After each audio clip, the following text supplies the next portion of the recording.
Right, I think the main thing was really because I started to teach PE, and I was obviously coaching as a PE teacher, and over the years I've coached quite a lot of teams in various capacities.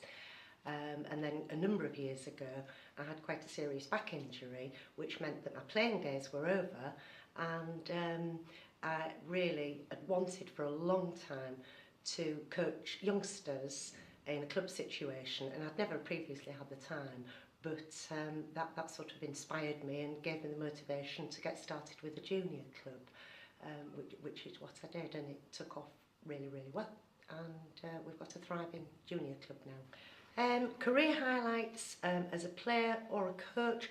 As a player, I think the highlights really, I think the main thing with being a player is that it's being part of a team, playing for a team over many, many years, and thoroughly enjoying my netball, winning or losing matches. Nice to win, but whatever, really enjoyed playing.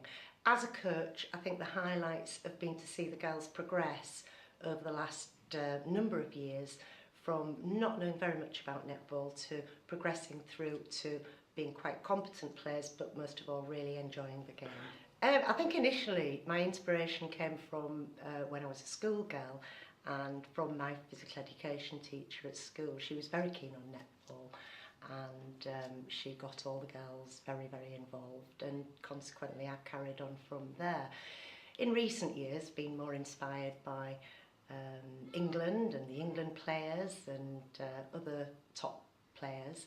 But I have to say now, I get a lot of inspiration from the girls at the club, because they're so enthusiastic, and when you see them succeeding in lots of different ways, that gives you a lot of inspiration to carry on. I think top tips for coaches, I think the first one is to make sure that all the sessions, all the training sessions, and all the contact that you have with the kids is enjoyable for them to have an enjoyable experience, and for them to come away feeling good about themselves.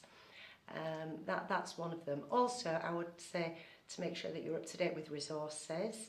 I've been involved for more years than I actually care to think about with netball, and you never stop learning. So I go on quite a lot of courses still, to make sure that everything that I do is up to date, and the delivery is spot on. Oh, now this is one piece of advice. I could think of quite a number of pieces of advice actually, but I think obviously what I've said before is that all the sessions have got to be fun. The kids have got to enjoy the netball, whether they're winning or losing the matches. They've got to enjoy it, full stop. Also, I think as a coach, you've got to listen to your children, listen to the adults, listen to all the players that you have. I run a junior club, and we've got 7 squads, and all their needs are different.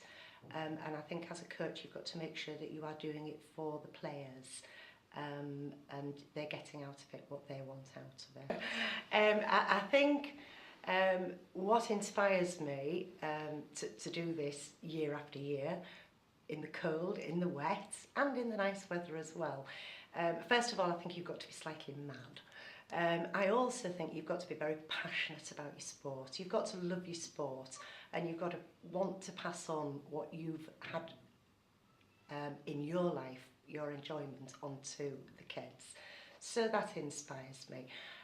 Also, very much inspiration from the players.